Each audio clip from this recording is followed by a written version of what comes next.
Hey everyone, welcome back to our channel. If you're new here, please subscribe. I'd really love that. If you're returning, how you doing? You know, it seems odd to talk about 2021 as the good old days, but the truth is that cost of living was far lower than it was just 3 short years ago. Yeah. Sad, huh? I have a question for you. Has your income gone up by more than $1,000 a month over the past 3 years? Me neither. I mean, obviously, because it hasn't, we're falling behind. Yeah, it's something, isn't it? The average U.S. household is now shelling out an additional 1,020 bucks a month just to purchase the same exact stuff and services that we did 3 years ago. Imagine that. But it's the truth. The typical U.S. household needed to pay $213 a month in January to purchase the same stuff and services it did 1 year ago because of still high inflation. But apparently, inflation doesn't exist. Yeah. But Americans are paying on average $605 more each month compared to the same time 2 years ago, and $1,020 more compared to 3 years ago before inflation crisis began. It's hard to wrap your head around it, but this is all true. In the old days, I actually enjoyed going to the grocery store because I could fill up my cart for about 200. Now, I'm picking up maybe, I don't know, a few items for that 200. It's such a painful experience. I hate shopping now. And I'm sure a lot of you can identify with what I just said. The Wall Street Journal, remember them? They're the ones that said to stop eating breakfast to make ends meet. Yeah, those people. They published an article, because they like doing that, to explain that when George H.W. was in office, was the last time that Americans were spending such a high proportion of their incomes on food. Oh, the lies that they spew, huh? It's amazing. The last time Americans spent this much money on their food when George H.W. was in office.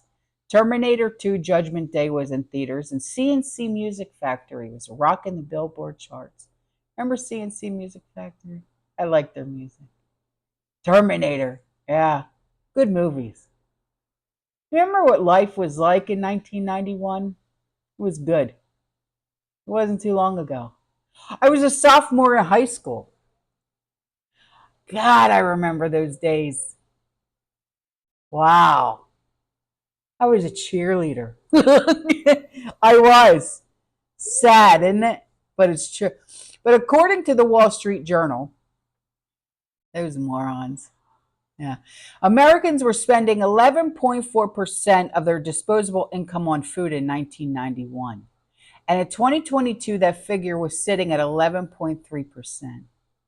In 91, U.S. consumers were they spent 11.4% of their disposable personal income on food. And this is according to data from the U.S. Agricultural Department. At the time, households were still dealing with steep food prices, increasing following an inflationary period during the 70s. Then, more than 3 decades later, food spending has retained that level, the USDA data shows. And then in 2022, consumers spend 11.3% of their disposable income on food. And that's according to the USDA, too. I can already tell what a lot of you were thinking as I said that. 2022 was 2 years ago.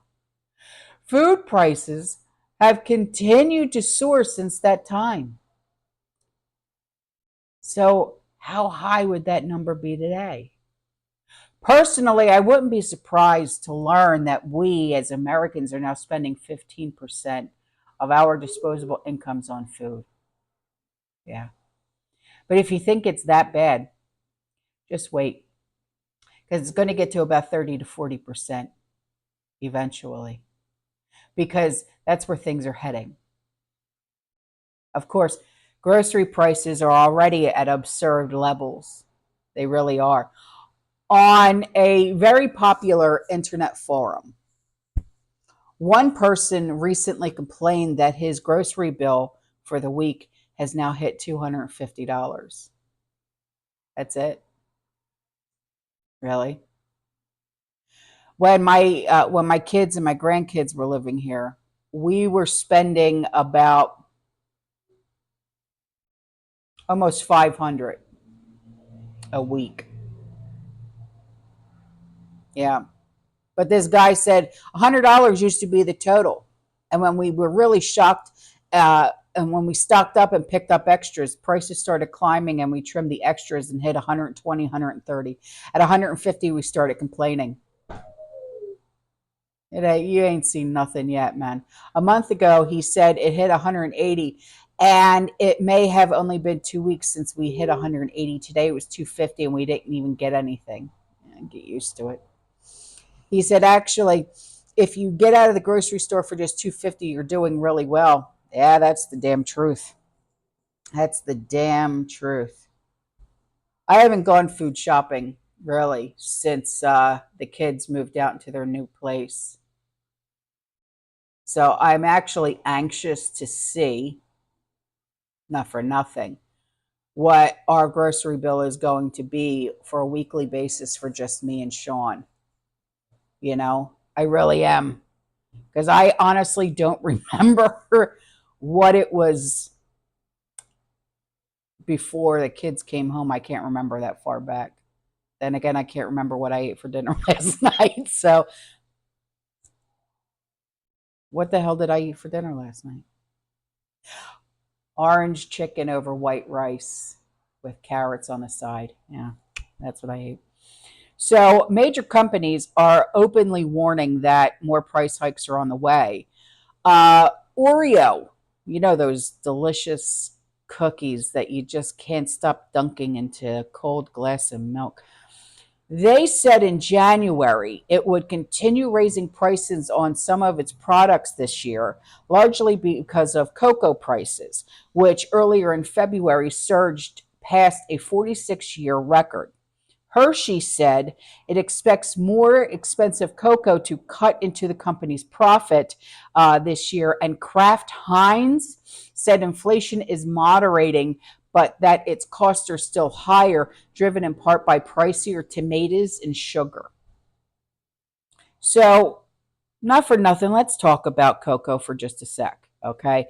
Global prices of cocoa have gotten very, very tight, and we are being warned that the price of cocoa could reach as high as $10,000 per ton. Imagine that just for a second. $10,000 per ton. That's a lot of money. I mean, the commodities, the forecasts, they're suggesting that the cost of cocoa in New York could reach as $10,000 per ton. What's imminent is the West African cocoa shortage will be felt across supermarkets nationwide. I mean, if you love chocolate as much as I do, hoard it now while prices are still relatively low. Just saying. I mean, I'm serious about this because chocolate prices are going to accelerate even faster than food prices are. And if you think your bill is high now, look at your car insurance. We were on USAA, right? Because we're military. They skyrocketed our bill so high. We were like, yo, and it was literally overnight. We went, 2 cars, 4 drivers. We were like teetering on 300 a month. All right, not that bad for 4 drivers, 2 cars. Okay. It shot up to almost 475 overnight. And we were like, hey, no accidents, no tickets, no nothing. Okay. Clear driving records. So then we go to Progressive. Okay. It dropped down to the same policy, same coverage and everything, same cars, same four drivers. Um, um, what was it? $199 a month. Excuse you, USAA. Is this how you're treating your military now? I mean, the average cost of full coverage has increased by 26%. Okay. I mean, it's up from $529 just from last year. Uh, it's climbing 6 times faster than the overall inflation and more than any food item at the grocery store, including eggs, over the past 3 years. I can't imagine having a car payment and car insurance on top of that.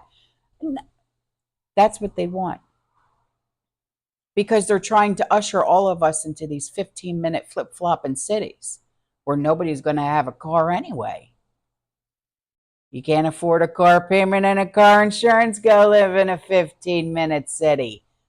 Flip you. All right. I mean, I honestly don't understand how people can afford to pay these exorbitant prices. I know I sure wouldn't be able to afford to pay it. Okay. I mean, just making it from month to month is a struggle for tens of millions of Americans. I know Sean and I are struggling, but needless to say, that's beyond the things are particularly rough, especially for young people. Okay. Who are just starting out, like my son and his wife and their children. Okay. Andrew and his wife, they found an apartment. They got into one of these like income based places. Okay. 2 bedroom, 2 bath, $1,400 a month. Yes. And it's like, son, all of our bills combined in this house is $1,600 a month. Are you going to be okay, Mom? We just, all right. So I don't know. I mean, I don't know if the kids are going to be able to hack it. I really don't. But I mean, of course, many of our politicians want to strangle our economy even more. For example, do you know who Barbara Lee is? Okay. She is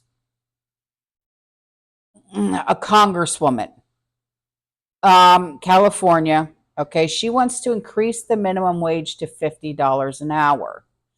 Hey, Barb, real quick, do you realize that the more you increase minimum wage, the higher prices of goods and services climb as well, bruh? I mean, I'm just saying, okay, that this is not how it's not going to even out. All right, just saying. I mean, I don't know. Maybe it's because you're not on our level. Okay. Maybe it's because you think you're on a pedestal. Maybe you need to be knocked off of that pedestal. I don't know. But I'm just saying, you keep raising that minimum wage, then everything else goes up. Okay. And that minimum wage of $50 an hour for somebody who works at McDonald's, guess what? Everyone's complaining that a Big Mac combo meal is $18 for a Big Mac combo meal. Guess what? That $18 just shot up to $60 because you're paying a McDonald's person $50 an hour. Okay? Do you see how this works, Barb? No? All right, maybe I should break it down for you. Do I have to write it out in crayon? Do you have your helmet on? Are you all right? Because apparently not. All right? I mean, this woman complained in a debate about the affordability crisis in her state. Well, first of all, you're in California, okay? No one can afford anything in California, all right? She referred to a survey that showed $127,000 for a family of four is just barely enough. Sean and I don't even bring in $127,000 a year, okay? We're still able to pay our bills and eat. We may not have nothing left at the end of the month. but our head is above water. All right. I mean, I know she's right about the affordability crisis that Americans are facing right now, but her solution, she's she's not thinking. Okay. I mean, $50 an hour, it's going to create a massive unemployment as companies, they're just going to start laying people off. All right. They're going to want people with bachelor's degrees and PhDs to start working in McDonald's now. Okay. I mean, it would also lead to higher prices, like I said, higher inflation rates, and persistent problems. All right. I mean, why don't we just raise it to $100 an hour? How about $200 an hour? And everybody's going to be swimming in money. I mean, unfortunately, that's not how the real world works here, Barb. Okay? More money is not the answer. More debt is definitely not the answer, because that's what's going to happen. Okay? I mean, what we need is productive economy to make make stuff of real value here. Okay? Getting people to consume as much as possible will not lead to anywhere good here. Okay? But getting people to produce at high level will lead to a lasting wealth. All right, that's what economy is all about. That's how that works. I don't know. Maybe you didn't learn that when you were in school. But if you took economics like I did when I was in school, that's what I learned. Okay? I mean, the historic debt bubble that we have been in right now, it's creating an illusion, all right, of short-term prosperity. But now it's reached an end. Okay, and everyone knows that crash is coming. And when it comes, everybody's going to feel it. Okay, and it's going to create a tremendous amount of chaos throughout our society. And even Jeff Bezos, he understands that things are about to change, because he's selling off tens of millions of Amazon shares. Okay, so why would Jeff Bezos do this if he thought that better days are ahead for the U.S. economy? No. I mean, it would not make any sense at all. Of course, the truth is that very challenging economic times are in our immediate future. I mean, I understand that things are not good for many of us right now. It's not going to be long before economic conditions become so much more harsh than they are at this very moment. But this is why we prep, right? So we can hold ourselves over until things start to, even out a little bit. Even if you only got 6 months or a year worth supply, at least we'll be good. We won't be going hungry. We'll be all right, right? I mean, holy hell. But when you got jackasses like Barb in there, she don't need to be no congresswoman. You're hurting everybody over there, Barb. Okay? You're hurting people. Okay? All right, guys, I'm out of here. I will see you in the next one. You stay safe, you stay positive, you keep prepping. And as always, fear less. Ciao.